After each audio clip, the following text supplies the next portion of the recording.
خوش جعفر، هرچی داری جمع کن، آماده باش. با کجا آماده باشم امکی عزیز؟ با پنجرود با خانه. آخر من برای تو آمدم.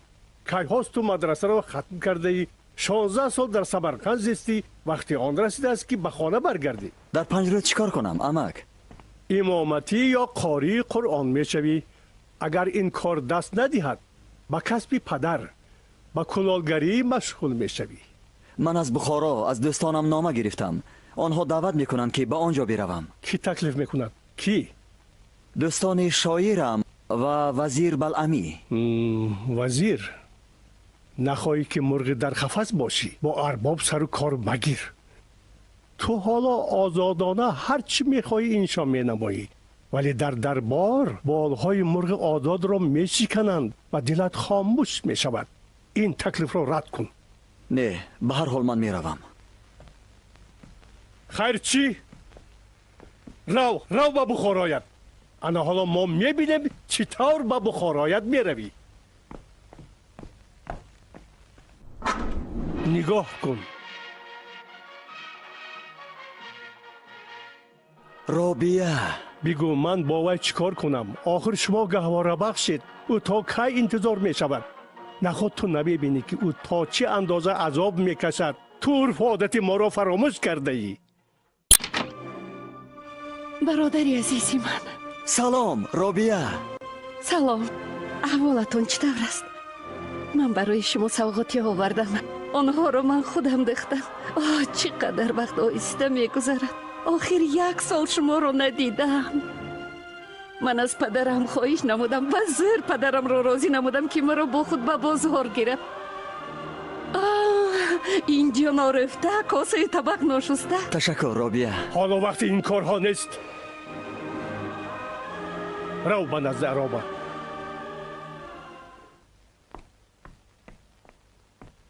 تو باشی ایستا. پدرت در دم مرگ تو را به من سپاریده بود. من هنگام تحصیل به تو کمک کردم که تحصیل کنی، ولی حالا که من پیر شدم تو من و رابیه را پرتافته بروی. الان منت داری تو در جواب این همه. لازم نه امک، گریه نکنید. حالا من به بخارا میروم. بعد بگذار گفته شما شود. انا میبینید از آنجا من یک باره به خانه برمیگردم.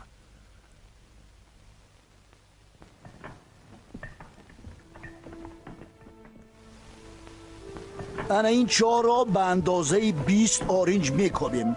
بعد میبینیم و در دیگر چاه به اندازه 12 آرنج آب پیدا میشود و باز در چاه سوم در 10. سلام علیکم. چاه کارز میسازید؟ بله، آب را از تگی کو پیدا کرده به صحرا روان میکنیم. از بیابی به جان رسیدیم. کی امر داد؟ حاکم محلی یا امیر؟ هیچ کس نفرموده است، خودمان کردیم. انا او به ساختمان مصلحت داد. عالم قهر زمین را میبیند. او کیست؟ شاعر و امام ما. او بسیار دانشمند و آدم خوب است. او در آنجا شعرهای خودش را میخواند. مرا به نزد او برید. بفرمایید.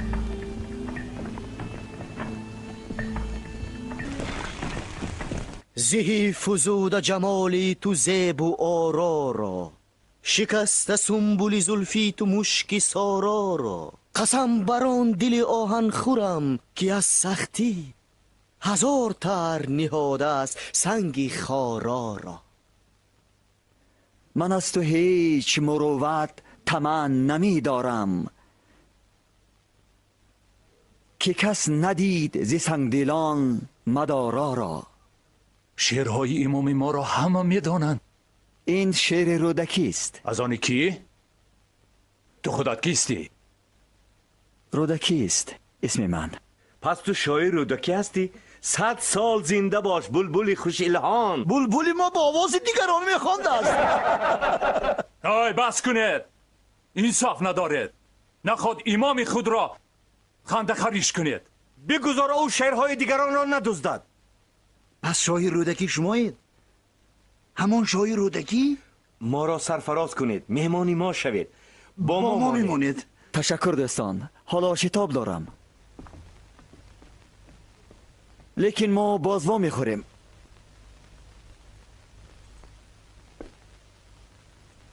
آرزومند سعادت شمایم. و شما هم خوش مانید. تا بازدید. مرا ببخشید رودکی. من در نزد استعداد شاعرانه شما سری تعظیم فرود میارم، لیکن وسوسه شهرت مرا ورخطا ساخت. باری اول این کار را کردم. به شما میسر گردید که معنای عمیق شعر را به دلها رسانید. من باری نخست چنین خواننده با مهارت را میبینم. شاید به عوض همین مهارت آفریدگار به من میسر گردانید که با شما واخورم. شما پس میگردید؟ هرگز. بعد از چنین شرمندگی پس شما کجا میروید؟ به بخارا. در آنجا اویله من است. در مدرسه تحصیل میکنم. اسمم مج است. در روزهای تعطیل به این دهه آمدم و موقتا جای امام رو عوض کردم برای زندگی. من هم عازم بخارایم، پس ما هم سفریم. خدایا لطف و کرامت پایان ندارد. همسفری من شاعری بزرگ رودکی است.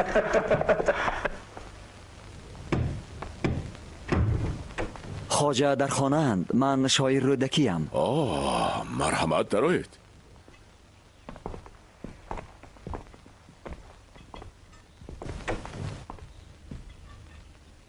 دانش اندر دل چراغ روشن است و از همه بد بر تنی تو جوشن است. خواجه شاعر رودکی. در نزد شما نخست شاعری دربار کارنامه های پادشاه ایستاده است. سلام علیکم. و علیکم السلام. به من گفتم که شما را در اینجا پیدا میکنم. شخصیت های بزرگ هم گاه گاهی گمراه می شوند. خواجه بلعمی به من درباره تو گفته بود. او گفته بود که شعرهای تو به من پسندند، لیکن ما شاعران بزرگ چطوری که به تو معلوم است شعرهای ناسفته را قبول نداریم. در اینجا معنی و مضمونی که خاص زبان مردم عامی است انعکاس گردیدند و طبیعی است که کیفیت اشعار برگزیدگان را دارا نیستند. پس به فکر شما بلعمی کیست؟ از مردم عوام یا برگزیده؟ او برگزیده در میان برگزیدگان از خدا برایشان عمر دراز عطا کند، لیکن به طبعشان اشعاری فارسی می‌فارد. خواجه گرامی، شعرهای رودکی ما برای همه آنهایی که سرزمین خویش و زبان فارسی را دوست می‌دارند بسیار نزدیک و مقبول و میفهمم شما بحث نموده کوشش دارید که چیزی اثبات نشونده را اثبات کنید، لیکن میبخشید من وقت ندارم. در واقع تو خطاط خوب هستی. اکثر شاعران اشعار خود را نزد من میارن، اما خواندن آنها برایم دشوار است. تو خود میدونی که شاعران بی‌پروایند. تو را به خدمت میگیرم و آنها را برای امیر رو بردار میکنی. خواجه محترم، بنده اشعاری را نسخه برداری میکنم که پسند من است. از این لحاظ کسی دیگری را پیدا کنید. علاوه بر این به خطاطی من میتوانم در خانه خودم مشغول شوم. میرویم مج. رودکی تا به حالا از سمرقند برنگشته است؟ آمد خواجه بزرگ. من کمی پیشتر با او واخوردم. او به مثل شعرهایش زیبا و پسندیده است. نه بدبختانه، الله برایش چنین استعداد عطا کرده از سلیقه سخنوری و زیبایی محروم ساخته است. وی در مجلس شاعران چون اشتر در میان طاووس ها می بود. نخواد که رودکی به شما شعرهای نوش را نخوانده باشد؟ رودکی یک کمی خوان، یک کمی، لیکن باور کنید هر پادبان چنین شعر انشا کرده میتواند. من میخواستم که خود با او واخورم.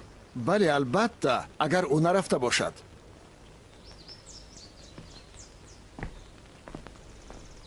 دوست عزیز، تشکر برای مهمان نوازیت. وقتی آن رسیده است که برای بازگشت به پنجرود آماده باشم. شما نباید روید. من به جای شما می بودم تسلیم نمی شدم. ما کتاب اشعار شما رو تألیف خواهیم کرد. دیوان شما رو. نخستین دیوان با زبان مادری ما. آن رو با امیر توفه خواهید کرد. فکری عالی جناب. در عرب کی هاست که چنین دیوان و دفتر هست؟ چرا ما چنین دیوان نداشته باشیم؟ مگر اشعار شاعران ما یا زبان ما از دیگران کمتر است؟ لیکن تا به حال یگان شاعر ما دیوان خود را ترتیب نداده است. انا شما از اولین ها می شوید.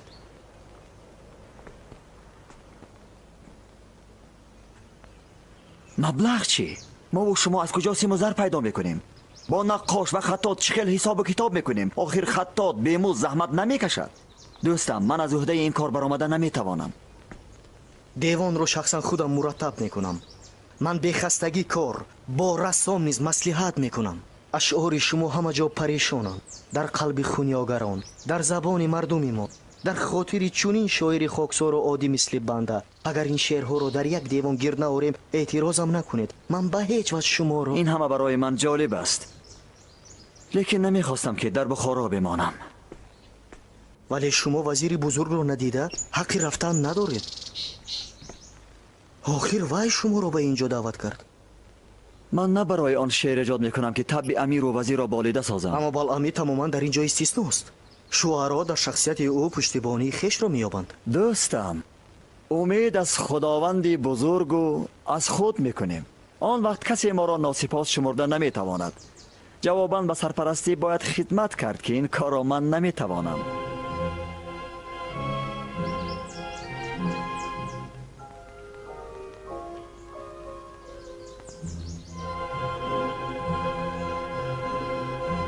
از کجا؟ از نزد وزیر بزرگ. ما با آنها همسایه ایم، ولی در نزد بانو همسری وزیر کنیزی سرود میخواند. در پس همین دیوار باغی است. وای عمه امیرمان است. خوب به نزد وزیر میرویم یا نه؟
سلام علیکم.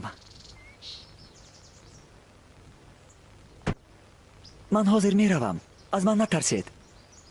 من فقط پرسیدنی بودم. شما کیستید؟ و به اینجا چطور آمدید؟ من خود نمیدانم که چطور در اینجا پیدا شدم. سرود دلپذیرتان مرا به اینجا آورد. مبادا دیدمانم. بهترش که روید. اجازه دهید که آب نوشم.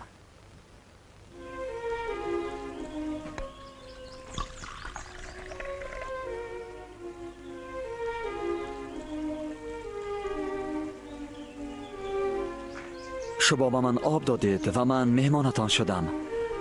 موافق رسم اجدادی نسبت به مهمان باید خیرخواه و مهربان بود. شما فریبکار. من سرود دلانگیز شما را شنیدم. این شعر مال کیست؟ یک شاعری نامعلوم، نامش در یادم نیست. نروید. به هر حال بگویید که او کیست؟ شما هیچگاه نام او را نخواهید دانست. این طرف خواجه می آید. من نابود شدم.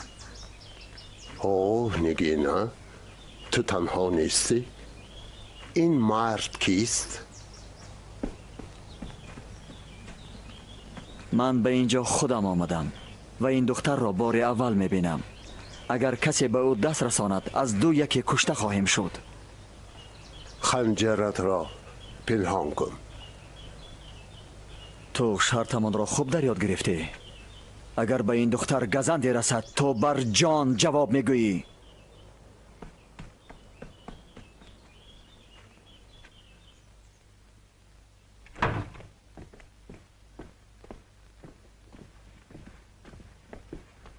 اینقدر مهمانان عالی مرتبه، بهترین شاعران بخارا. رودکی در کجا باشد؟ رودکی اینجاست. خبر خوش پر و بال تیز دارد از پرستو تیزتر. ما خبر یافتیم که به نزدمان هم قدم ما رودکی آمده است و ما به نزد شما آمدیم. من مرادی هستم. در اینجا شهیدی، فرالابی، احمد برمک و مشاقان عیسی و جانان حضور دارند. ما کی هاست که توسط اشعار یکدیگر با هم آشناییم. همینش مانده است که برادروار با هم آغوش بکشیم.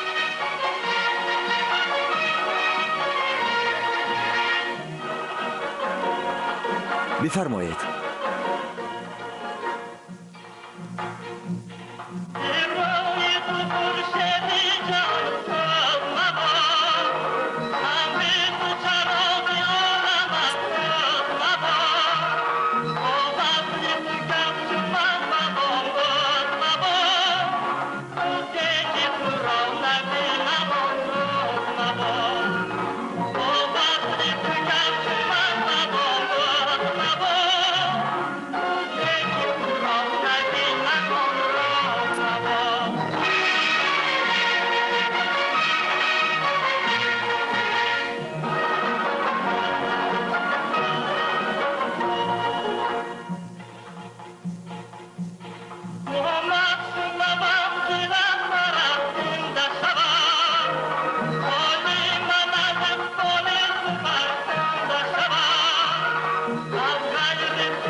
ما شیره میکنیم.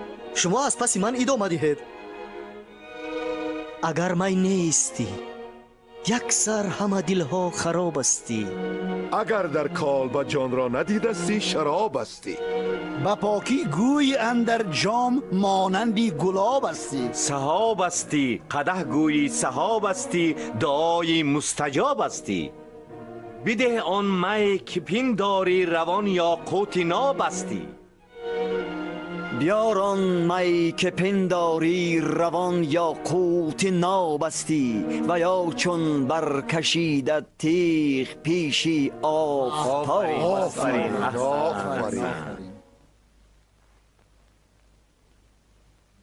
اکنون چیستان را یابید. گنگی فسیح است، چشم نیو جهان بین، لنگی رونده است، گوش نیو سخنیاب، تیزی شمشیر دارد و رویش مار، کالبدی عاشقان و گونه غمگین. پری خطوط یافتم. پگاه دوستان در کاخ بلعمی سبقت میان شعرا دوام میکند. مسلم است که رودکی غالب میآید. من قبلا سلاحم را میگذارم. اگر این کار بوی محاربه کند رودکی میماند. اسبی جنگی را جلو گرفتن نمی شود.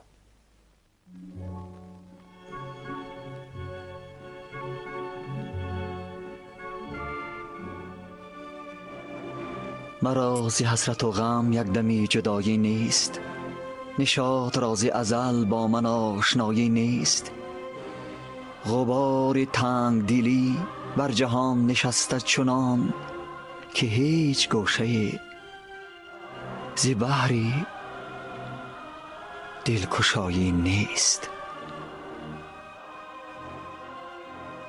این گونه شعر را تنها شاعری می نویسد که تشنه آزادی است. تا چه اندازه این سطرها مانندند با آن سطرهای سروده. نمیخواهید که کتاب خرید کنید؟ شما کاغذ ندارید؟ دفتر تیار را توصیه میکنیم. اگر توانید ارزان ترش کنید. هست، بفرمایید. ورقهایش مثل ابریشم نفیس بوده. نرخش تنها 5 درهم است. من با خود پول نگرفتم، ولی من جامعم رو گرو میمانم. راضی شوید من باشم به طریق قرض به این جوان مرد نقش و نگار میکشم. شما مرا در حقیقت دستگیری میکنید. من اون رو گیرم؟ بگیر. تشکر.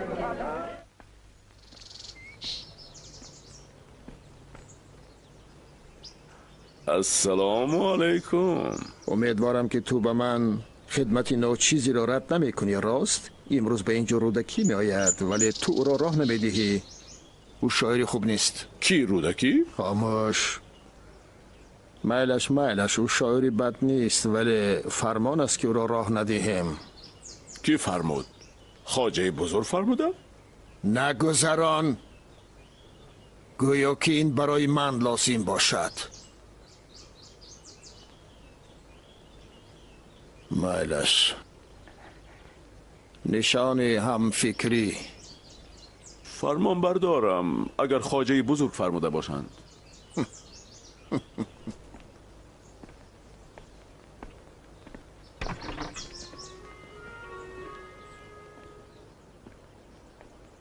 بفرمایید.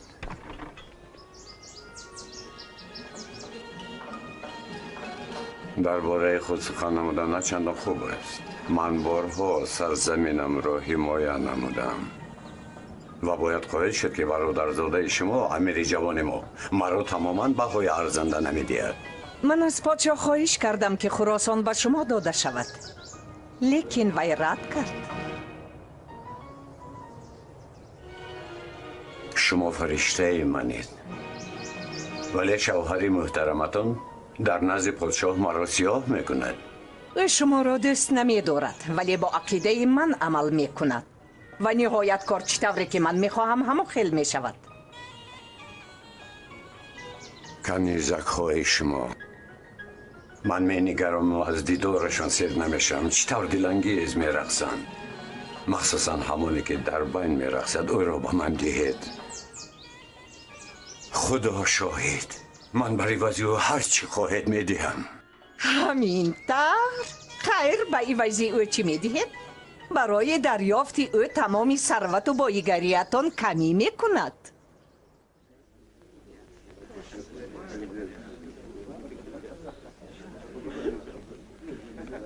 کیست بین شما رودکی؟ من رودکی هم چی بود؟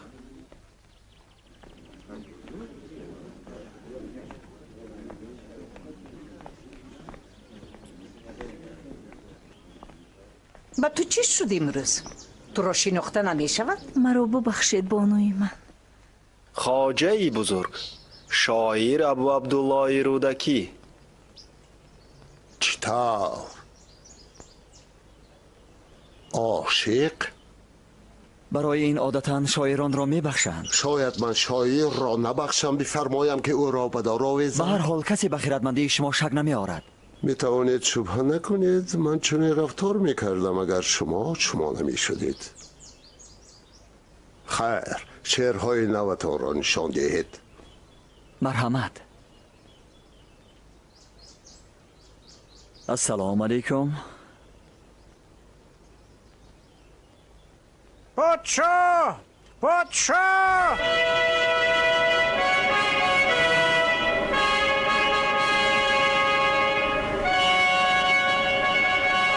پادشاهی من خوش آمدی.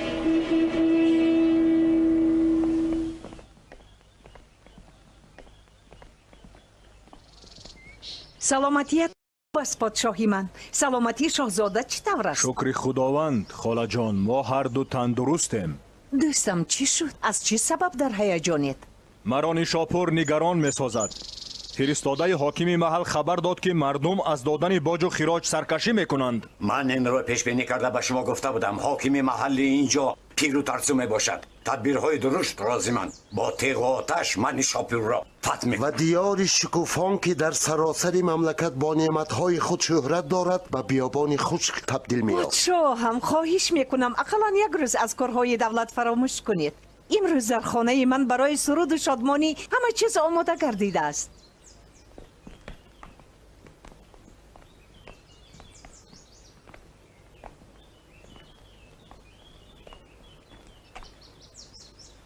پادشاهم انا او شاعر رودکی است.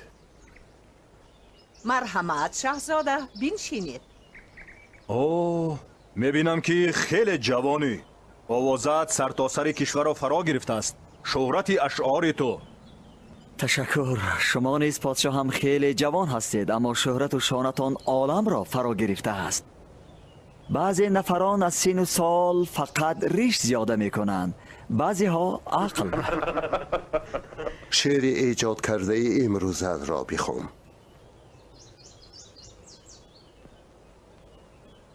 بخندد لاله در صحرا، بسانی چهره لیلا. بگیرید ابر برگردون، بسانی دیده مجنون.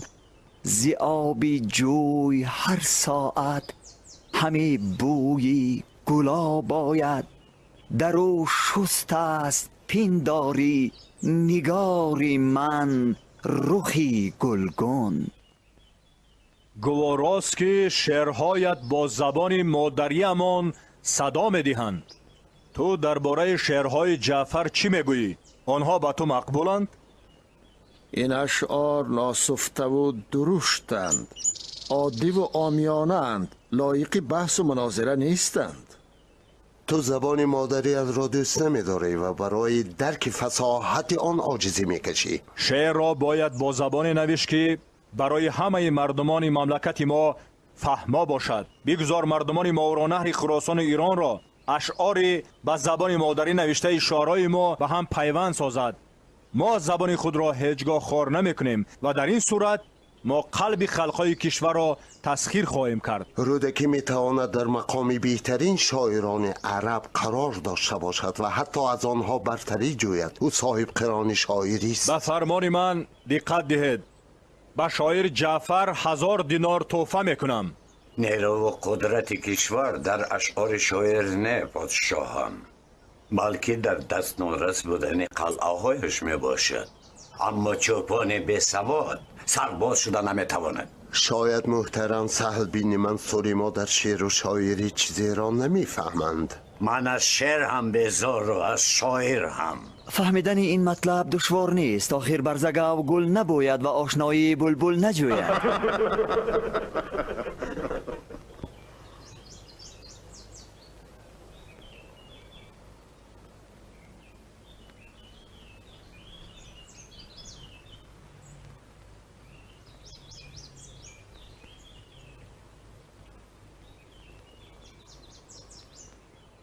ما از این روز تا قیامت دشمنی شدیم. زمان این روزی بعد رو برایت لعنت خواهی خواند. جان شاعر را گرفتن سهل است، ولی کسی حاکم حیات او شده نمیتواند، حتی منصبداران نظامی.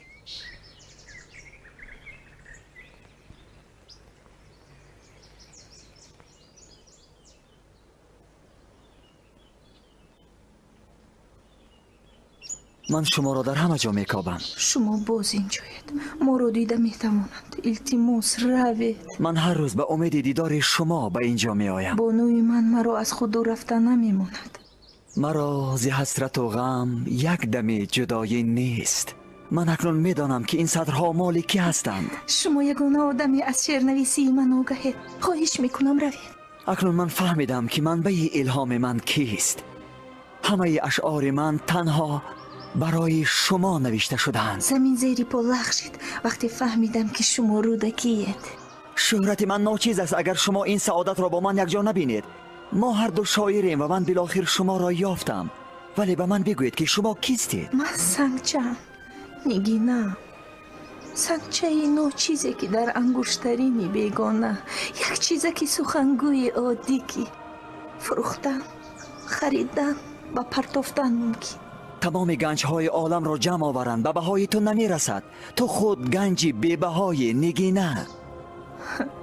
شاید برای همین همه رو دزدیدند و بدن از دیار عزیز دور بردند. دخترک 7 ساله رو از شهر ابی برد. از خوش مادر گریان غرق غم که به آسمان لعنت می خوند. تا حال آن دست ها رو یاد دارم. ولی راهزنی که مرا دزدید بی عقل نبود. من هرچی نگویم از او منت دارم. شاید برای آن که قیمت بفروشد به من صنعت را آموخت.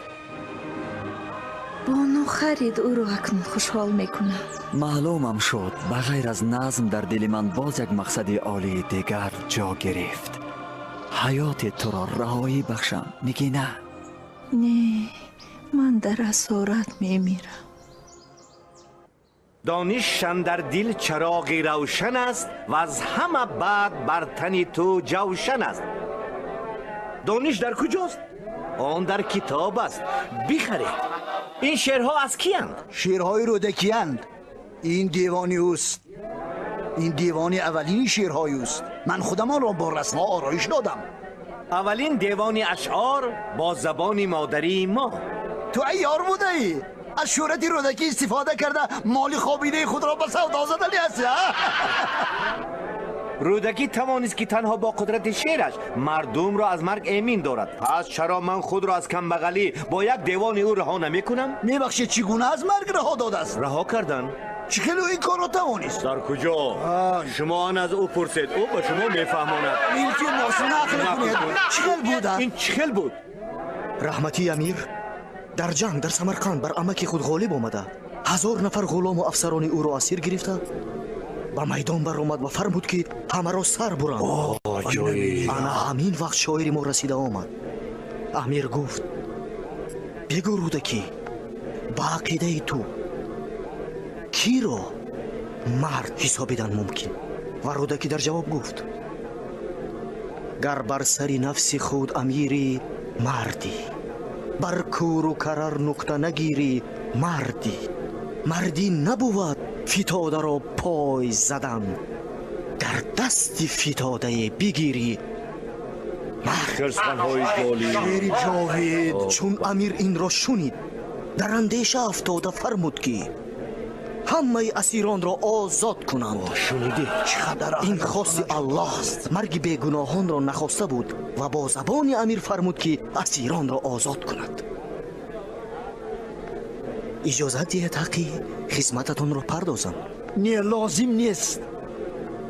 کیفیتی که من از این شعرها بردم 100 کرات زحمت های بنده را برهم زدن.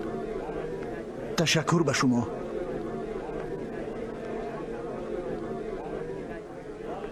مرا ببخشید.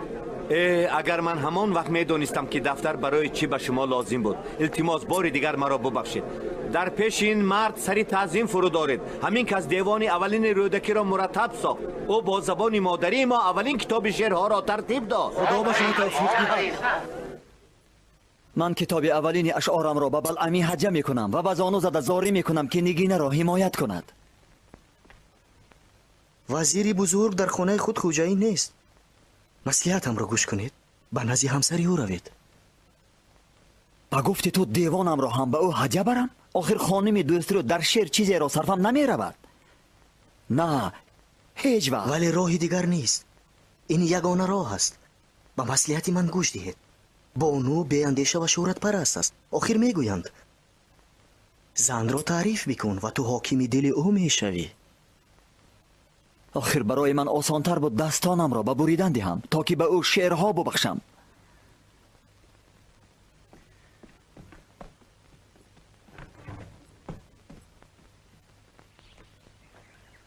خانم مهربان، کتاب شعرهای خود را به شما تحفه آوردم.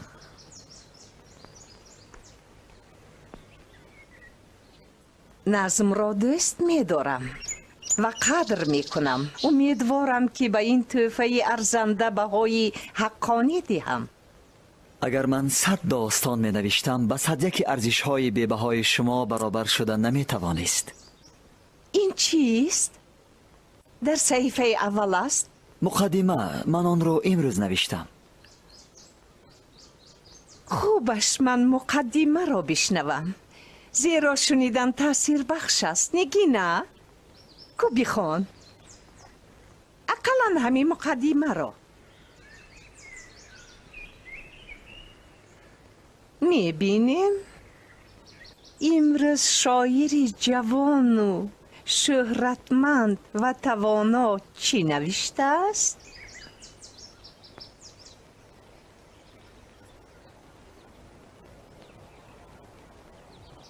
بخوان.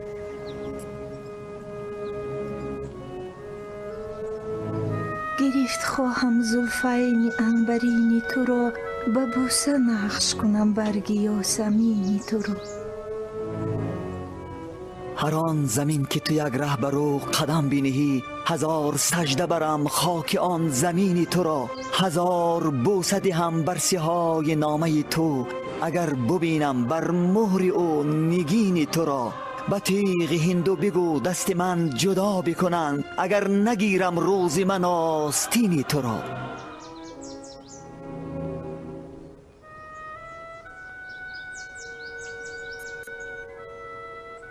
چرا شما خاموش موندید؟ گوشم به شما دوام دهید. امیدوارم که شما هیجان مرا پی بردید. خانم، مرا به قرارگاه شما عشق آورده است. از دقیقه های اول پی بردم. به ملال بگویید شرم ندارید. خانم مهربان، به یک سخن شما حیات من وابسته است. تقدیر من در دست شماست. به همه این احساسات شعرتان جواب گفت. عشق این احساسی مقدس است. با محبت ایستادگری کردن بیفایده است. چطوری که با خصمت مقابلت کردن ممکن نیست؟ مهر مادرانه شما به من شجاعت می بخشد. ما با نگینه همدیگر را دوست می داریم و شما خانم مهربان با یک سخن می توانید به وقت ما کمک نمایید. این را فقط شما می توانید. انا چی بوده است؟ معلوم می شود که چی گپ بوده است. انا برای چی شما به خانه من آمدید؟ انا برای چه شما در نزد من شعرهای خوشنوای خود را ترنم کردید؟ در کجا شما با این به حیا واخوردید؟ با آدمان کاری خیر میکنی، آنها به تو با بدی جواب میگردانند. هیچگاه میشنوید، هیچگاه شما نگینه را به دست نمیارید. خوبش من او را در زنجیر از گرسنگی هلاک میکنم. خودی پادشاه مرا مجبور کرده نمیتواند که او را به شما دهم.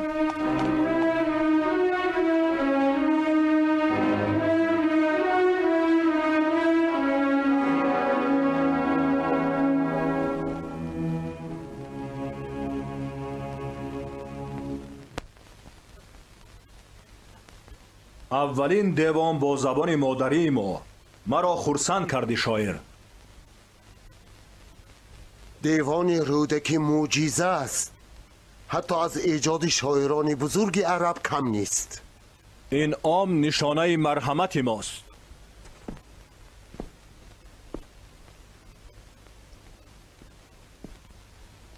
مرحمت شما به من سرحد ندارد شاهم. تو از کمان پرونده میتوانی؟ نه، کمان من خامه است و پیکانهای من واژه ها.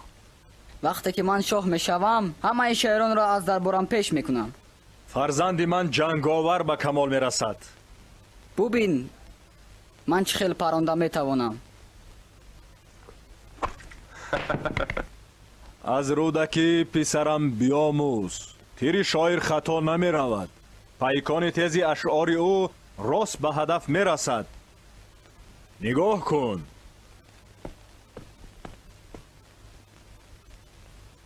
چی خیل باید پران. این کوزه ها به مثل خزینه ما خالی اند، ولی یورش ها در نیشاپور ادامه دارند. سال بین منصور تو به ما 500,000 درهم میدهی. بباشید پادشاه، همین قدر طلا را من از کجا میگیرم؟ ما به تو اندازه یک ساله ولایت بخارا را میدهیم. 500,000 جمع کنی، بقیهش را برای خودت میگیری. آنچه که به من روا میبینید شرف بزرگ است. خدمت شما را به جا آوردن برای من خوشبختی است. او تمام ولایت را غارت می کند، مگر این کار را کردن ممکن است. او از فقرا آخرین کرته را کشیده می گیرد. این برابر همان است که گرگ را به عاقل گوسفندان را می دهیم. اگر گرگ در میان گوسفندان است باید با دقت نظارت کرد. ابا عبدالله، از باب آن واقعی که در خانه من رخ داد آگاهم. این دهشت آور است. اگر نگینه در دهان شیر می بود رها شدنش آسانتر می افتاد. انسان را در غلامی به مانند مرغ سخنگو در قفس نگاه داشتن کار ناشایسته است. ولی آن کس شایسته نام انسان نیست که شاعر را در اسارت نگاه می دارد. نگینه باشد، شاعر است. من در نزد شعرهای او سری تعظیم فرود می آورم. شعرهای او ارزنده است. در قفس حتی پرنده خاموش می گردد. نگینه نابود می شود. او را رهایی بخشید. شما با فرهنگ یونان و عرب و عجم آشنایی دارید. پس کمک کنید که زولانه های شرطی را شکنیم. با بانو که همسری شماست و کسی جز شما حکم کردن نمی تواند بگویید. آخر با او چی گوییم؟ در این کشور همه در حکمی من است بجز همسرم و پادشاه. گاه امیر را باور کنانیده می شود ولی همسرم را لب تر مکن به آب که تلخ است در قدح. دست از کباب دار که زهر است توامان. با کام خشک و با جگری تفته در گذر. ایدون که در سراسری این سبز گلستان. خواجه بزرگ، من از شما یگانه خواهش دارم. لطفاً اجازه دهید تا چند روزه به خانه روم. من یک مدت تنها ماندن میخواهم. بیرو.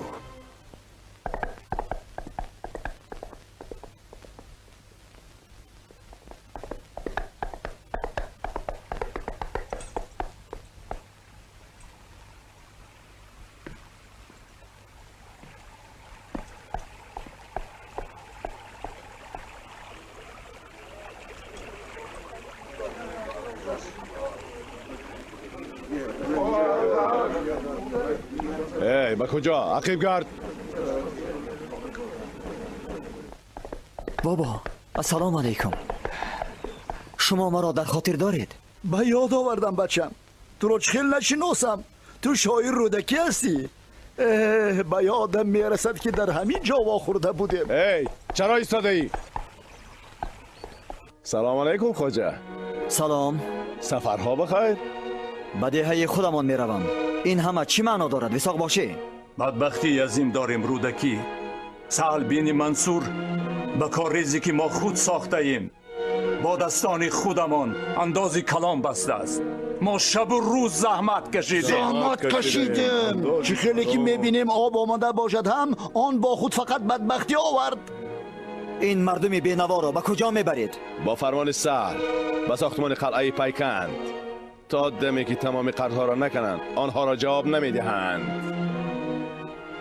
انا این نابکار غلامانی مرا لگد کوب کرد. جرأت کرده مقابلت نشان داد. من فرمودم که بلواگر را دست بندند. خیر میلش راه دراز است. در اینجا ایستادن فایده ندارد. بپیش. تستر ایستد.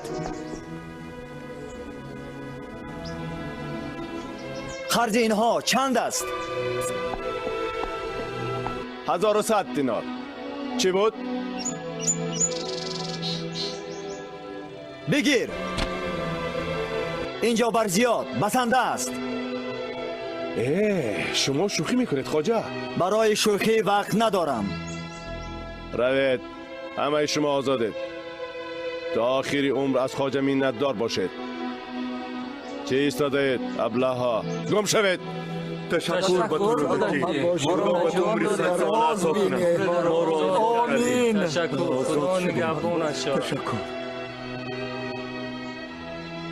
دستان او را کشایید. نه، این شخص جنایتکار است. او به سر خدمتگاران پادشاه دست برداشت. او را در بخارا مرگ انتظار است. تو مج را دریا داری؟ ها، وای دوستی من است. او امام ما بود.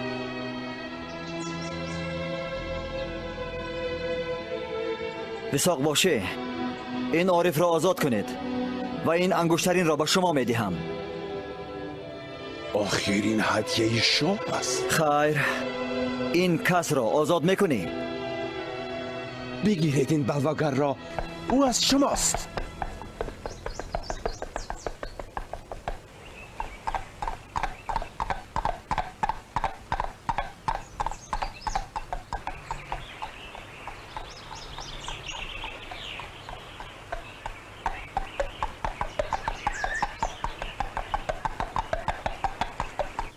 رودکی آمد. سلام علیکم.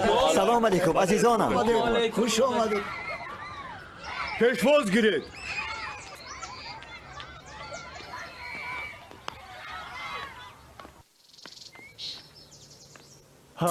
عاقبت آمدی. امک جان.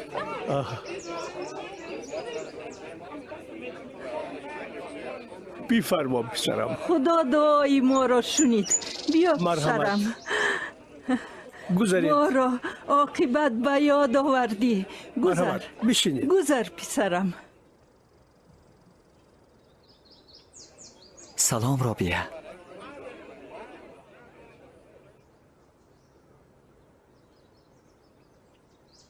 مرحمت. بشینید. به اینجا گذارید.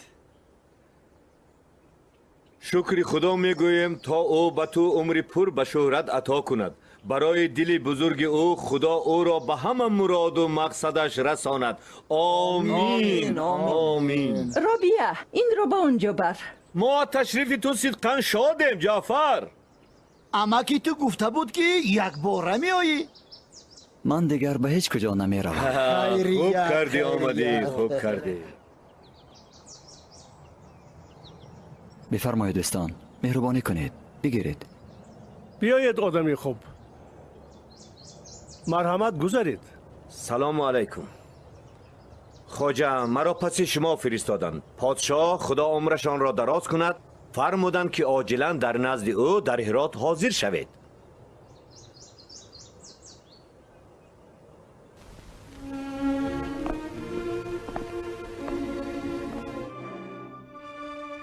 خیر چی؟ خیر خوش میکنیم رابیه.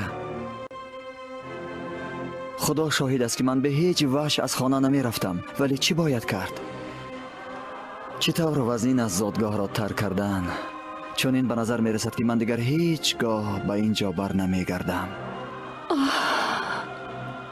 شاید ما دیگر با هم وا نخوریم. فکر میکردم که عروسی خود را با آغوش گیرم، ولی خواهر را با آغوش میگیرم. خوش باش. من شما را انتظار میشم.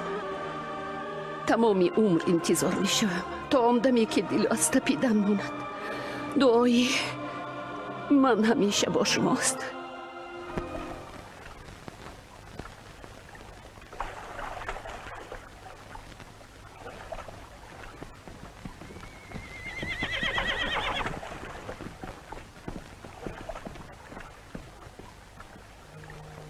هر باد که از سوی بخارا به من آید، زو بوی گل و مشک و نسیمی سمن آید.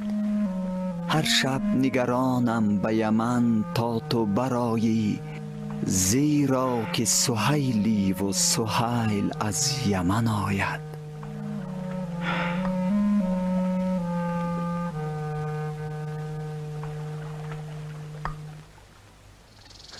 من میفهمم شکار مرا خنگیز است، ولی شما را کارهای تأخیر ناپذیر در بخارا انتظار. بخارا از ما به هیچ کجا نمیگریزد.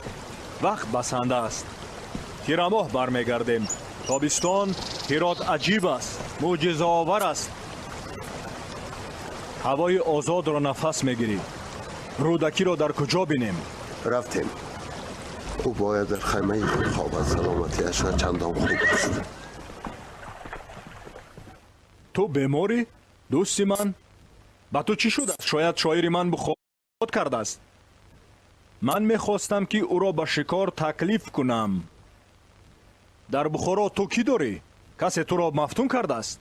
من در اینجا گویا خود از خود جدا و غریب زندگی میکنم. دل در اینجا در غریبی اندوه دارد. مرا به بخارا جواب دهید پادشاهان. من دیگر این خیل نمیتوانم.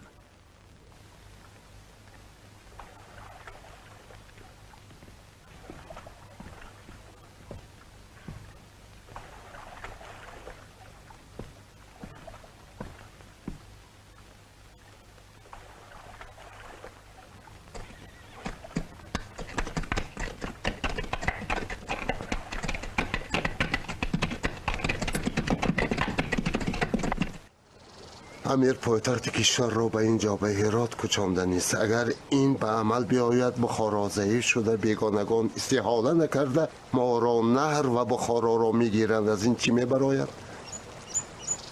امیر جوانت شاید نمیفهمد. چرا ما اینقدر درباره کارهای دولتی فکر میکنیم وقتی که شما را نگینه منتظر است؟ بله، بیچاره یکی من. امیر شما را از حد زیاد دوست می‌دارد جعفر. فقط شما میتوانید مجبور کنید که او به بخارا برگردد. بگویید چطور؟ با کدام راه؟ این خیلی فهماست. فراق وطن چنین طوری است که به صدا می‌دراید اگر به آن درست به نازکی ناخن زنی.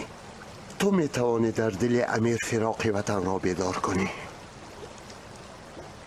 هر سو که نظر کنم آنجا بوی جوی مولیان به دماغ میرسد. بوی جوی مولیان میوزد و صدا میکند من تو را انتظارم. ما را مولیان صدا میکند؟ بله. بوی جوی مولیان آید همه، یاد یاری مهربان آید همه.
شاهم بخارا شما را انتظار است. به بخارا. ای سعیس اسب را بیار.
سلام علیکم. سلام علیکم. سلام علیکم رودکی عزیز. بخارای شریف پزمان شما شد. السلام علیکم. اجازه دید شما را با شعر خودتان پیشواز بگیرم شاعر محبوب. هیچ شادی نیست در این جهان برتر از دیدار روی دوستان. هیچ تلخی نیست در دل تلختر از فراق دوستان پرهنر. رابیه، السلام علیکم. چطور به اینجا آمدی؟ از این پس لازم می آید که خودم به بازار بیایم. پدرم پیری بر جا مانده شده است. بعد فکر کردم که شاید با شما بخورم.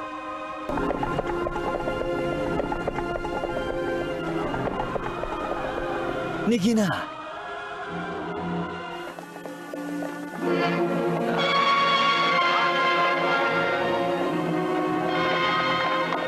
حاضر قربان به سمرقند می رود. باید رسیده گیرم. خیر. آخرین چخل می شود.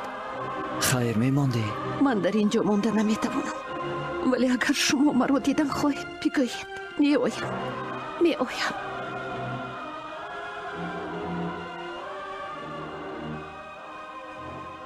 دختر بیچاره باری پنجم است که به بخارا می آید.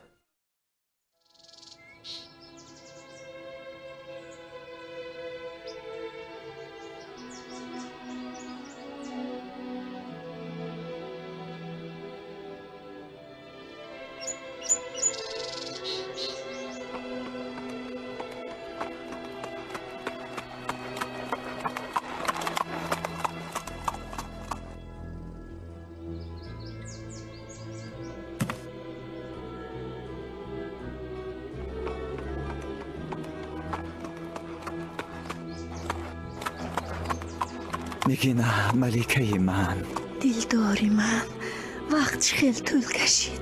مرا فراموش نکردی؟ تو مرا دوست می‌داری؟ بله عزیزی من، در کدام حالتی که نباشد حق. روزتان بخیر بانوی من. کنیز بی همتای شما در کجاست؟ شما چون هر وقت درباره او شما را مفتون کرده است قایل شوید.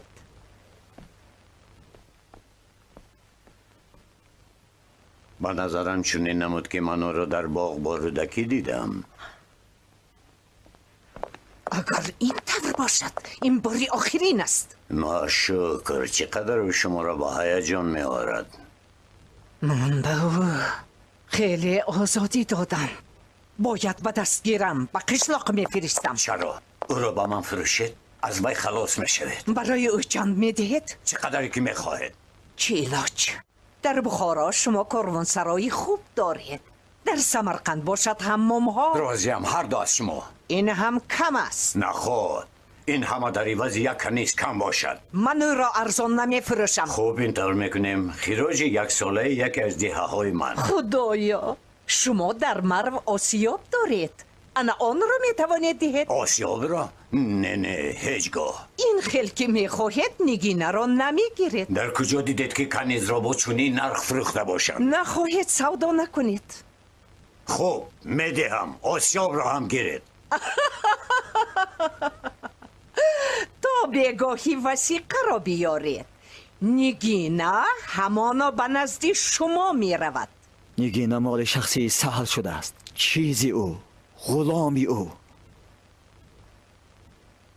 باید این نابکار را خوشحال گرداند، این مخلوق ناچیز را. ولی برای نجات او هیچ کار از دستم نمی آید. تا آن دمی که آدم رفیق دارد امید کندن بر وقت است. حاج راست میگوید. من از شما جان قرض دارم و تیارم که آن را قربان گردانم. تشکر دوستان عزیز من این را می دانستم. ولی چی کار کردن ممکن است؟ بگویید. در آن جایی که خیرت و راستی راه نمی یابند، عیاری و قوت راه می یابند.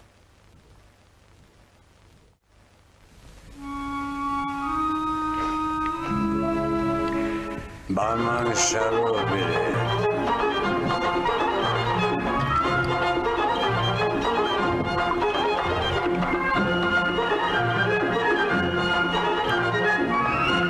نوش.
دیگه نه.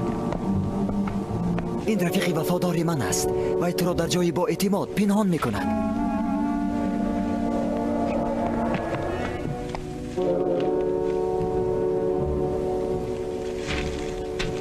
چند وقت من شما رو انتظار شوم؟ زیاد نه. از هیچ چیز تشویش نکش. به زودی ما یک جایه میشویم. خدا یارد. نگه نه شراب رز، نگه نه.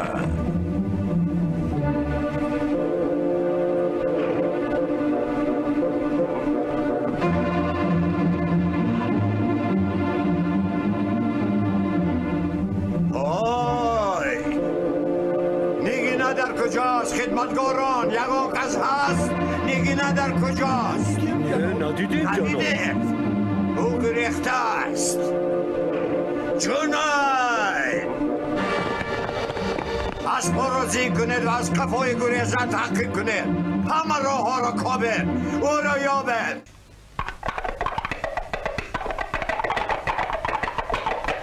حالا دور است اکبرکه. سپیدم به خانه می رسید. مادرم با خوشنودی ما را پذیرایی می کند.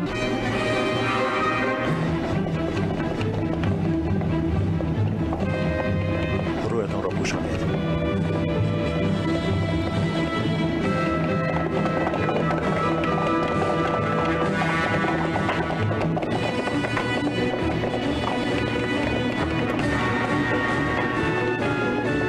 ناز و دستی اون نگر.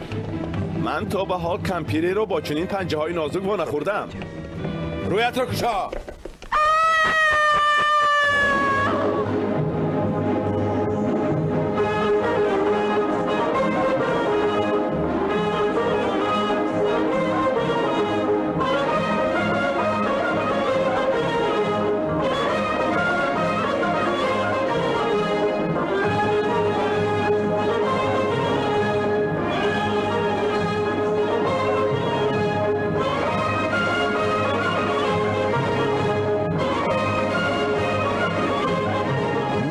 شهر در حشمت و عنبر سارا در عالم شود برابر با بخارا. هر کس که به این شهر بیاید نخود یگان شاعر تا به حال قصیده این شانه کرده است. باز 4 مصرع و اثر من تیار می شود خواجه بزرگ. ابو عبدالله چه خوب که آمدی. دیاری میکنه که شرف ما حمایت شود. فرستاده خلافت در نزد امیر است، ولی شاعران ما هیچ به قافیه نمیدرآیند. به الهام بیا و حمایت کن ما را. قصیده ای در چنین موضوع ضرور است. پادشاه تو توانای چطوری که دولتی تو توانست بگذار بخارا شهرتیار باشد. آن بسانی که زیباست بغداد. الهام هم قلمان تو را ترک کرده است. آنها یگان چیز فکر کرده نمیتوانند، ولی الله بخشاینده به ما رودکی را فرستاد. تا حالا یگان چیزی تیار را نداری؟ نیست؟ مرا به آنجا برید. جعفر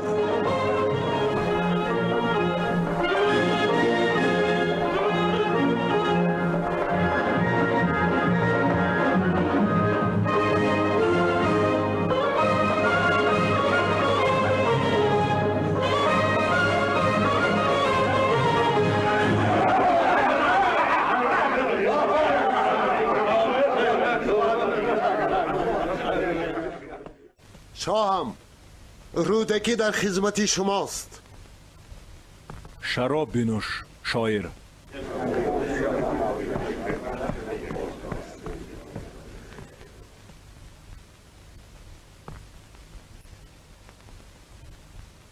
رودکی مهمان ما از بغداد میگوید که شاعرانی دارند که راست در ضیافت‌ها قصیده ایجاد میکنند.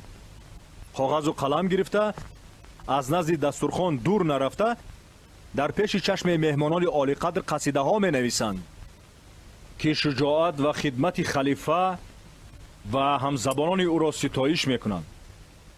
ما از روی عدالت بها می دهیم شأن و شرف به شاعران ملک عرب، ولی در کشور ما برای آن چنین نمی کنند که ما نمی فرماییم. یک سخن ما بس است که آنها این کار را بکنند. به آنها اثبات کن رودکی.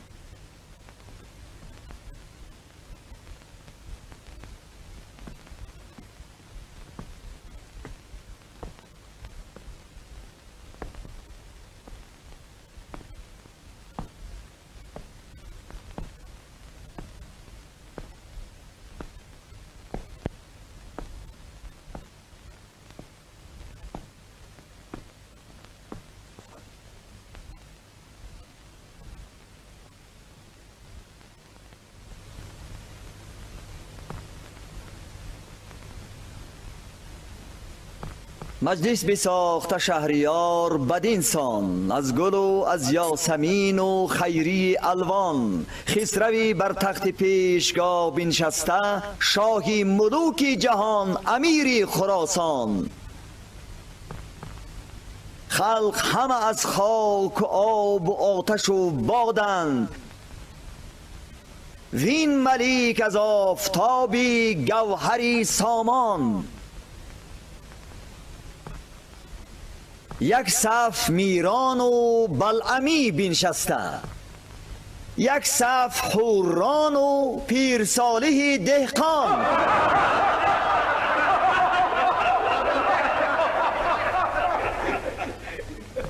بربط عیسی و لحنهای فؤادی،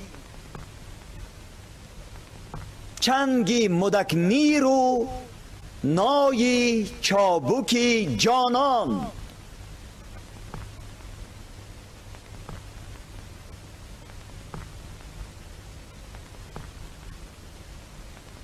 باده دهنده بت بده ز خوبان، قامت چون سرو و زلفکانش چوگان.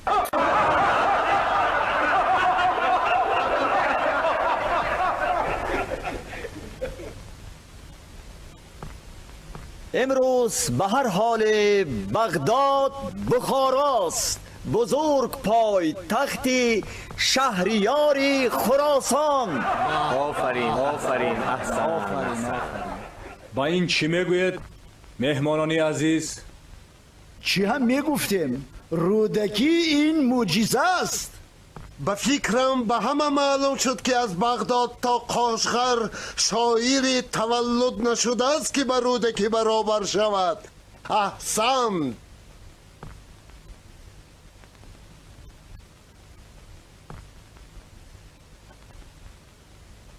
شرف شاعر این افتخار دولت من است. ما با رودکی 40,000 درهم تقدیم میکنیم.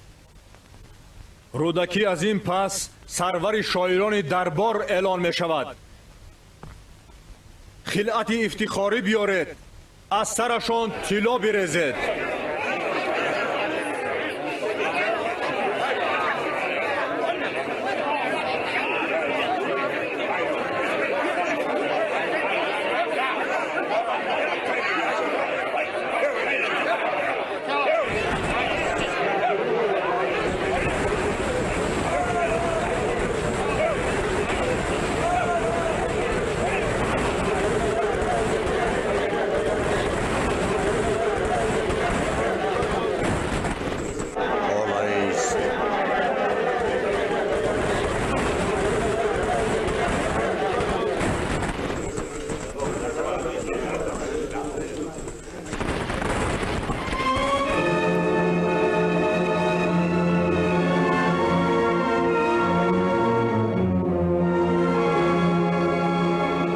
خدمتکاران سهل آنها را دستگیر کردند. به فکرم اکبر میمیرد. او را بیهوش در راه پیدا کرده به اینجا آوردم. نگی نباشد باز در چنگال سهل است.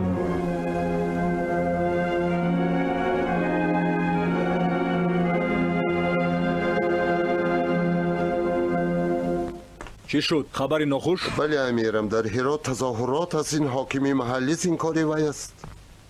من میخواستم خودم به هرات اسیان پیشه روم و جزای خونین دهم. فکر میکنم که به آنجا سهل بن منصور را فرستیم شاهم. سهل را؟ او دشمن اشدی حاکمی محلی هرات است. برای فرونشاندن اسیان هرات خراسان را وعده دهیم، او شاد خواهد شد. خراسان را به سهل تقدیم کنیم؟ شما گفته بودید به سهل باور کردن به دشمن باور کردن است. راضی شوید امیرم، دشمن را به دست دشمن زدن این خیرتمندی است. این خیرتمندی است. فرمان آماده سازید.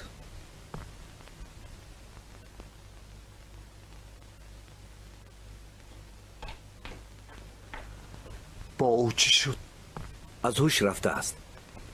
یگان چیزی خطرناک نیست. آخر از شادی حالا یگان کس نمرده است. حاضر به خود می آید. انا حالش بهتر می شود. حاضر بیدار می شود.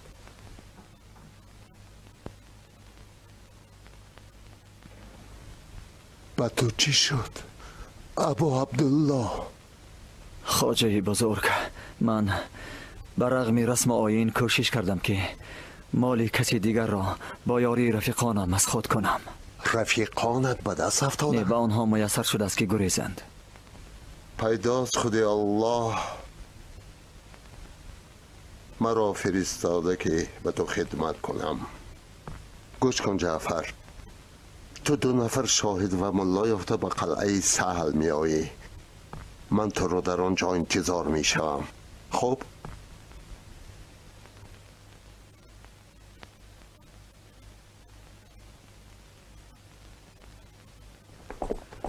نگی نکنی زیمان است. من او را خریدم و هیچ کس حقوق دخل کردن را ندارد، حتی خود پادشاه. من به تو دست دوستی دراز میکنم سعد و تو بیهوده یک روی میکنی. فکر کن. دست خالی با کی در کار؟ دوستی اثبات میخواهد. برای تو چگونه اثبات لازم؟ خراسان را به من دهید. خب تو خراسان را میگیری، وعده میدهم، ولی به آن شرطی که چگونه؟ منصبداران را به وظیفه های مهم دولتی با اجازت من تعیین میکنی. قبول دارم. این یکی از شرط های من است. دومش را خودت میدانی. نگی نه؟ تو او را به کسی میدهی که امشب او را به تو نشان میدهم. تو فهمیدی؟ رودکی؟ این نباید دقت تو را جلب کند، او را تشویش دهد. راضیم. مرا ببخشید. بشینید. شراب بیار. تو قرآن داری؟ با آن قسم بخور. با قرآن مجید قسم که اگر من با امضای پادشاه فرمان را بگیرم، همانا با قول به وزیر داده خود وفا میکنم.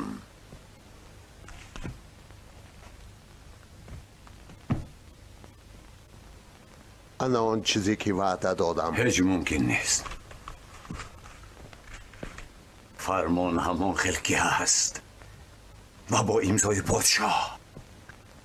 از این روز من والی و سپهسالار خراسانم. اکنون بیرو و نگینه را بیار، به وعده خود وفا کن.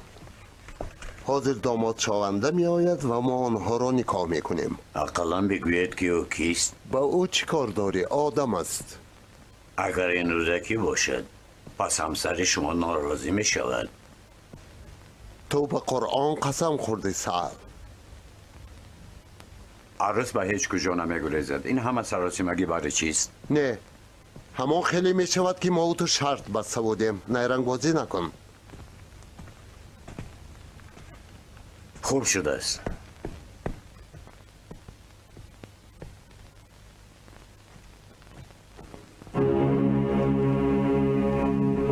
خواجه حمام چی آمد؟ من اینجایم. تو با من امروز باز لازم شدی. بفرمایید خوجه. حمام را تفسان کن. خوب شده است. سخت‌تر گرم کن. با چشم. همه کار را تیز و بی‌آواز تمام کن.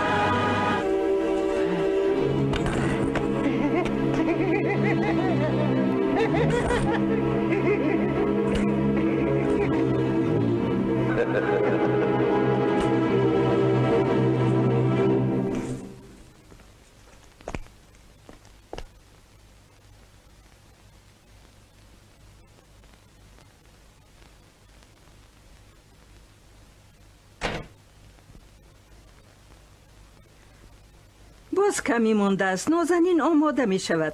از او به مثل صدبرگ باغ پادشاه می آید. این چه طوری که شما امر کرده بودید؟ تو حتی به طرف من نگاه کردن نمیخواهی؟ من قوت ندارم که مبارزه برم. به شما نفرت دارم. کنیزی که خوجین خود را این طور استقبال میگیرد خیلی با جرأتانه رفتار میکند. تو مال من هستی، خواهم میفروشم. یا اینکه پرتوید. این سخنها به من آشنایم. ولی من آزادی را احساس کردم. کنیزی پیشین در من مرده است. انسانی بیدار شد که با شوق به اندازه دوست می دارد و به همه کار برای عشق خود تیار است. من در جهان از هیچ کس نمی ترسم. از شما هم، از دو پوپیسه شما هم نمی ترسم. سخنهای پوچ. من میتوانم با شمشیر پوستی نازکی تو نازنین را قلم کنم. میتوانم تو را برای دلخوشی به پیشی سربازان پرتایم. چیزی که میخواهید کردن گیرید فقط از شما خلاص شد.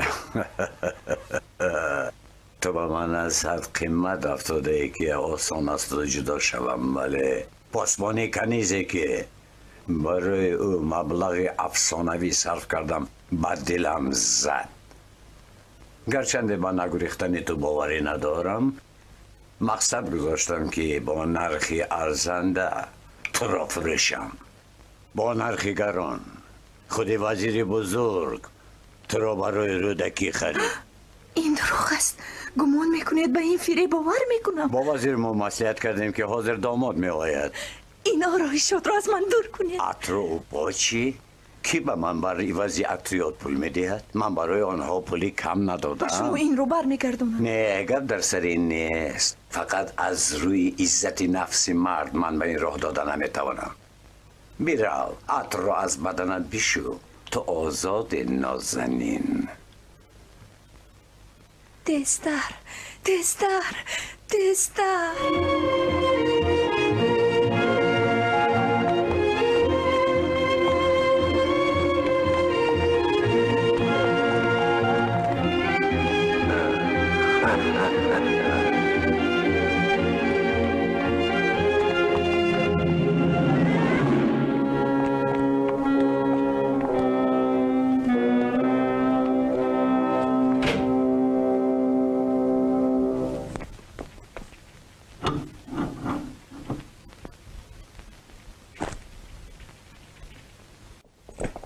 زودتر شتابید.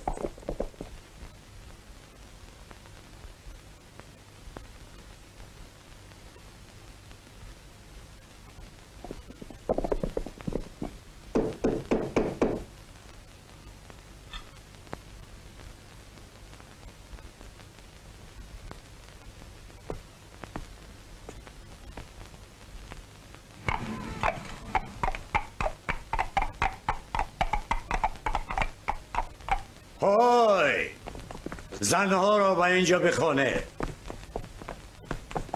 زودتر روید ببینید چرا و اینقدر دیر میکند. خواجه بزرگ اینجا اند؟ بله، او در خانه من است. انا او. حضرت دختر نفسگیر شده است.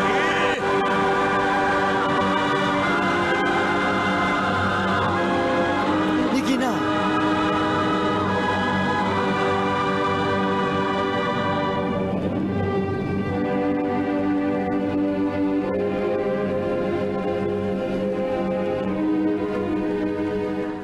یا الله، تمامی دستش غرق که خون است. او انگشت خود را گزیده خونشار کرد تا که روی دیوار چیزی را نویسد.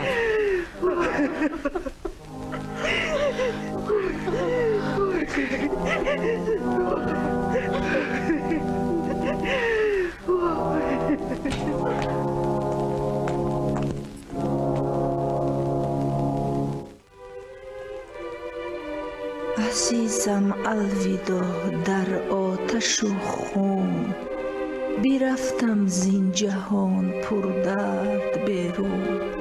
مرا به تو سر آمد زندگانی، اینک رفتم تو جاویدان بیمانی.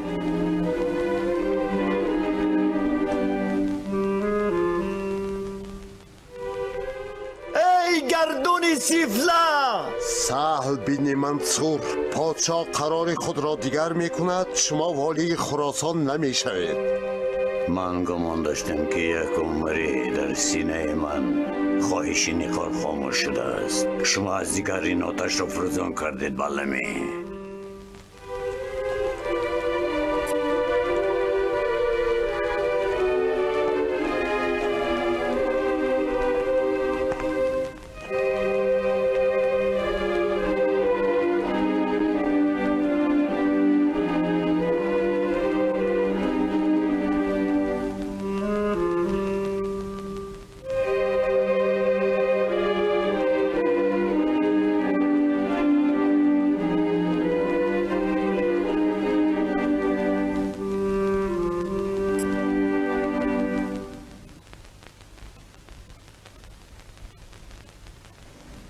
دوستم امروز من برای نویس کردن کلیله و تیمنه آغاز کردم. نگینه این کتاب را خیلی دوست می داشت. این نقاش چین هندوان را چقدر زیبا تصویر کرده است. ولی این گونه شعرهای عالی نوشته است شاعر از بخارا. چه استعداد خداداد دارد این نقاش. چگونه تخیلات. آدمان گویا در این لوحه زنده‌اند. همین خیل هم می نمایند. گویا از نقش فرود آمده به نزد تو می آیند و از درد غم خود نقل می کنند.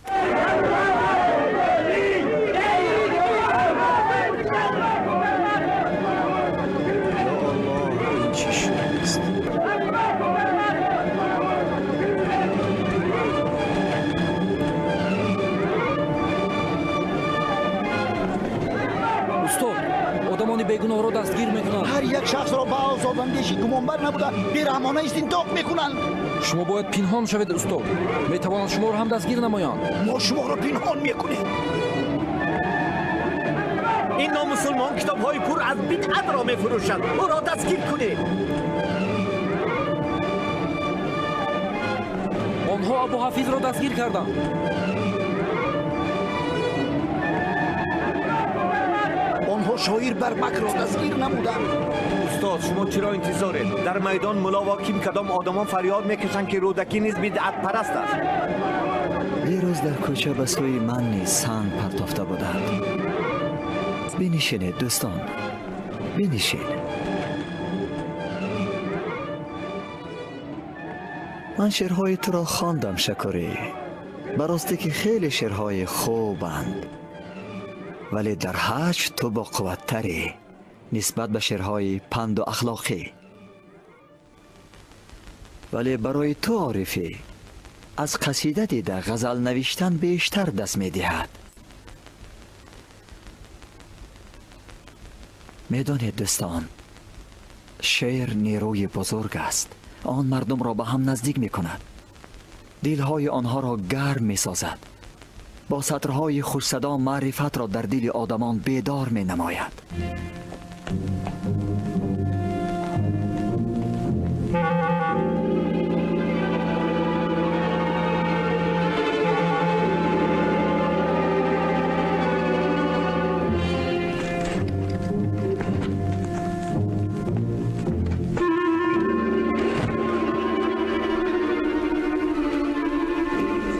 شما کی هستید و با شما چی لازم است؟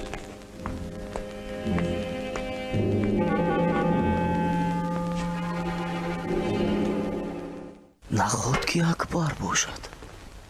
بله اکبر. کی آمد؟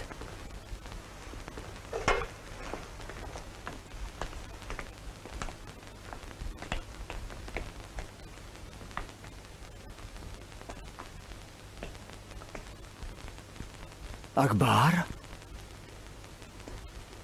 آه خدایا، تو چه خیل دیگرگون شده ای.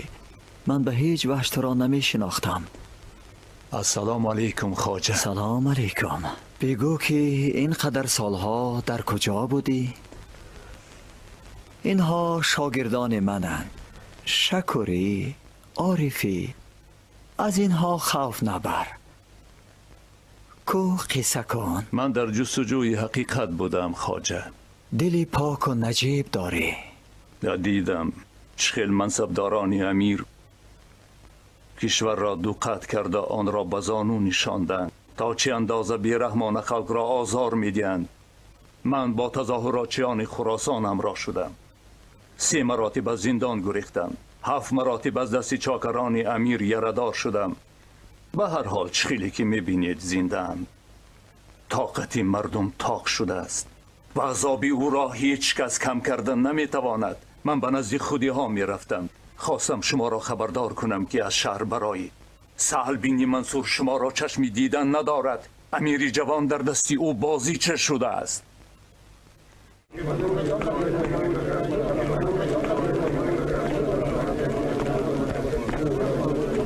معلوم شد که شما با بلواگران قرمتی مناسبت دارید. همچون سردار پاسبانان شهر وظیفه دارم که شما را به دربار برم. رفتیم با من. شما در دربار با امیر روبرو میستید. شما در نزد امیر برای عملهای خود جواب خواهید گفت. آماده باشید. نه شما این خلاص را نمیکنید. او باید به شما حسابات ندهد. روید از اینجا. شناسی دیری نه. تو حالا بدار آویخته نشده ای؟ تو چقدر زنده ماندی؟ زندم هیچ نیکی مرگ بگیرد.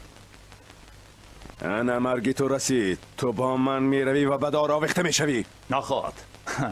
تو در کجا دیده ای که شیر به سگ تسلیم شده باشد؟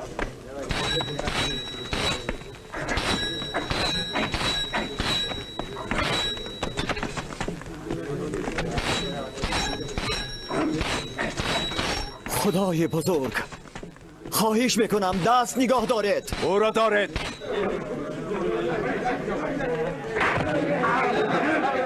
بردارید. او را به حال خود گذارید. من با شما به دربار میروم. حتما میروم و چشم امیر را به جنایت های وزنین خادمان او میکشایم.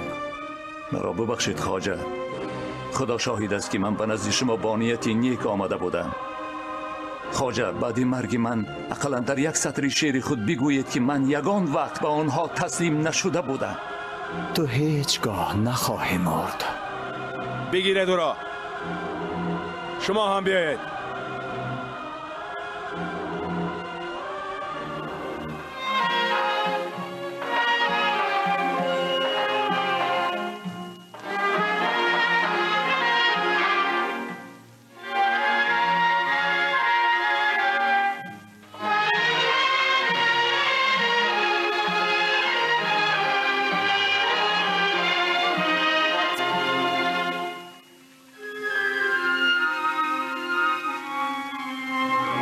به حسن صوت چو بلبل مقید نظمم، به جرم حسن چو یوسف اسیر زندانی. بسا نشستم من با اکابیر و اعیان، بیازمودمشان آشکار و پنهانی. نخواستم ز تمنا مگر دستوری، نیافتم ز عطاها مگر پشیمانی.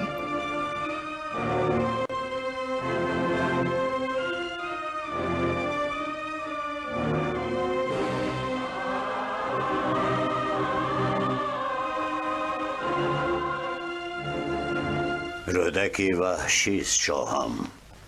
او به تخت دست زده است. در شعرهای آخری خود او بشنوید چی میگوید. چه نشینی به درگاهش ناهموار که همه کار او ناهموار است. یعنی کارهای پادشاه هم همه ناهموار، ناسواد و غلط بودند. بس است.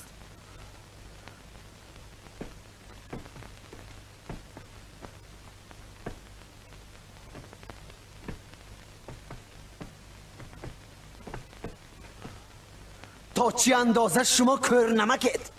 شما را از میان قشاقان و کمبغلان صحرایی عالی سامان به این مرتبه برآورد.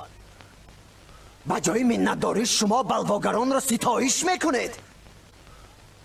حس عداوت را یک جایه به قرمتیان بیدار میسازید. بله، لطف و مرحمت سامانیان در حق بنده بی نهایت بزرگ است و شکر نعمت این خاندان عالی بر من همیشه واجب. ولی این همه مردمان بخت برگشته که شما ایشان را قرمتی، اسیانکار و بدمذهب می نامید، گناه ندارند. خدا شاهد است که گناه ندارند. گناهگار آنهایند که با خراجهای گران، مهنت رایگان و مصادره های بی امان کار به استخوان مردمان رسانیدند. پادشاه هم گناهگار انا همین هایند. همین ها. بس آنچه میگوید گوش نشنیده است. گستاخی تو سرحد ندارد رودکی. بله، البته سخن حق نزد شما گستاخی می نماید، ولی این گستاخی در برابر شجاعت شخصانی که برای عدالت میمیرند و مبارزه برای حقیقت دعوت میکنند هیچ است. تمام مملکت گرفتار سوختار اعتراض است. شما باشید در این خصوص شنیدن نمیخواهید. آنان حاصل علم و نظم با گناه همین خلادمان که آتش فکرهای کینه‌ورد را می‌افروزند مملکت گرفتار بلواست. شورشگران فریاد میکشند که گویا همه مردم برابرند. شاعران این فکر را در وجود آنها جا کردند. رودکی رها تا به دربار رسیدیم کوشش کرد که مردم را بشوراند. انا با عیب او چند نفر از آدمانی من مجروح شدند. حتی تحفه های پادشاهی شادروان را داده بلواگران را آزاد میکند. اگر این طور باشد احتیاط شو. این را من به هیچ کس نمیبخشم. هیچگاه. ما اثبات دارم. این انگشترین رو میشناسید شاه؟ پدر شما این انگشترین رو به شاعر ناشکر تحفه داده بود. در بدل این انگشترین رودکی اکبری بلواگر را آزاد کرده بود. امیر سهل بن منصور، رودکی را جنایتکار اعلان میکنیم و او را در اختیار شما میسپاریم.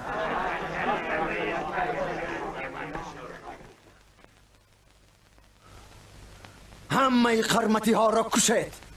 اکبر را به کره‌ای آتش اندازید. چون تیغ به دست آری مردم نتوان کشت. نزدیک خداوند بدی نیست فراموشت. این تیغ نه از بهر ستمگاران کردند. انگور نه از بهر نبید است بچرخوشت.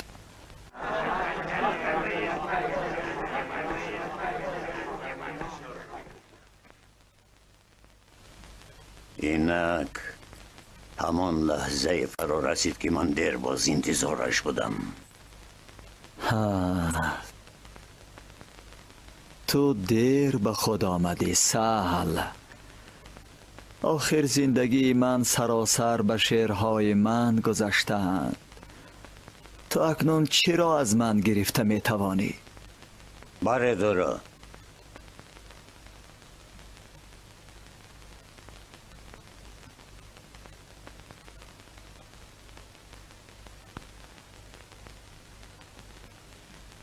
سابق شاعری دربار به نزد شما آمده است. میگوید که او به شما کارهای مهمی دولتی دارد. خوش، چی میخواستی؟ سهل بین منصور به قرار آمده است که رودکی را کر کند شاهم. از کجا تو این را میدونی؟ امروز در این باره تمامی بخارا حرف میزند شاهم. شاهانی خیرتمند عادتا نسبت به غلامانی سرکش خود همین خیل مناسبت میکنند. رحم کنید است برای خدا، رودکی شاعری بزرگ است. ولی تو یک عمر اثبات میکردی که او شاعری خوب نیست. من کوشش میکردم که خود را به این باور کنانم ولی نتوانستم. من با رودکی دشمنی میکردم، حسد میبردم، ولی پیش از مرگ گفتن میخواهم که رودکی افتخار کشور و شرف نظم است. رودکی بلواگر است. امیرم، شما قدرتمند و توانایید. شما میتوانید شهرها را آباد و مملکتها را به خاک یکسان کنید. همه در حکم شماست. ولی در خاطر نسلها شاهان همان خیل میمانند که شاعران آنها را وصف کردند. امیرم، عصرها میگذرند و آدمان درباره شما میگویند این همان پادشاهی است که رودکی را کر کرده بود. تو خیلی دیر آمدی شاعر. رودکی هلکه کور کرده. این کاری کیست؟ ما چون این فرمان نداده ایم. سهل بن منصور برای این جواب میگوید من به او نشان میدهم که کی در این دولت رهبر است.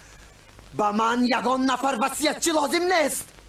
جنید برو و بگو که من فرمودم سرش را از تن جدا بکنند.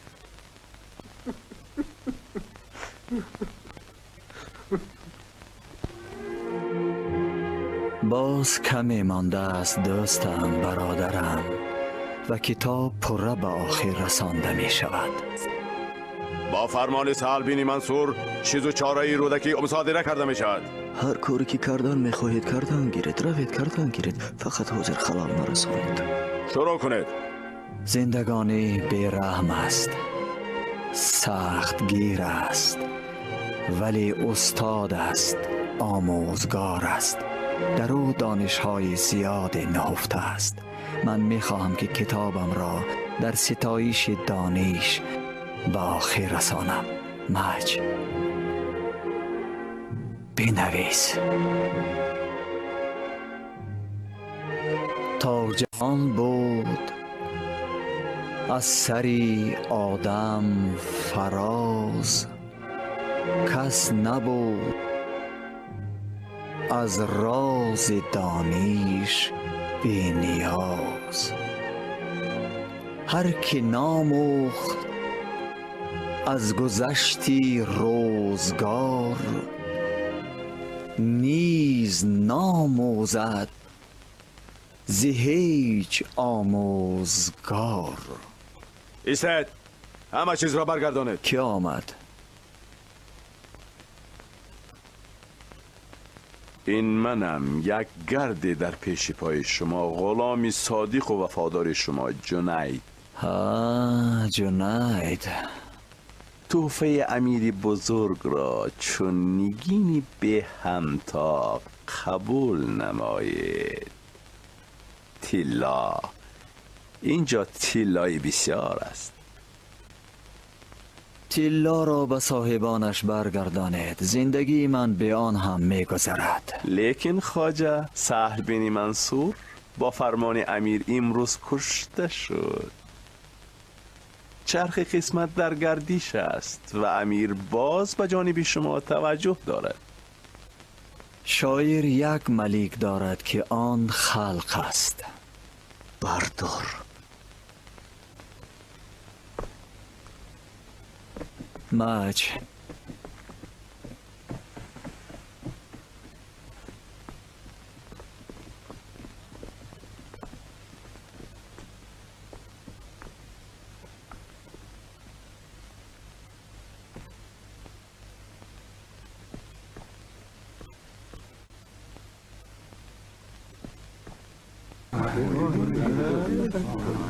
مردم به نزد من آمدند. مج بگذار درآیند. السلام علیکم. این خیل در دهه پنجرود من سلام می کنند. باید اینها هم دیاران من باشند. و علیکم السلام.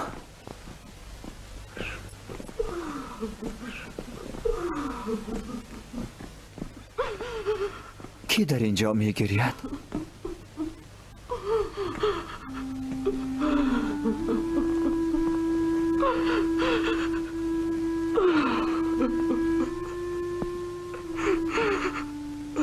رابیه، دوستی وفادار من. رابیه، رفیقی به همتای من. تو آمدی، تو برای من آمدی. تو چه اندازه زیبا شده. دوستم، مگر شما مرا میبینید؟ میبینم عزیزم. چشمی سرم را ربودند ولی چشم دلم باز شد. اکنون من بهتر میبینم. من حیات خود را دور از شما گذرانیدم دوستانم، اما عمر من بیهوده صرف نشد. من ذخیره اندوختم، دولتی گرد آوردم.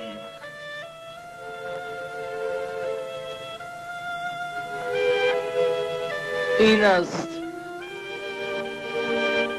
غزلیات رودکی، قصیده های رودکی،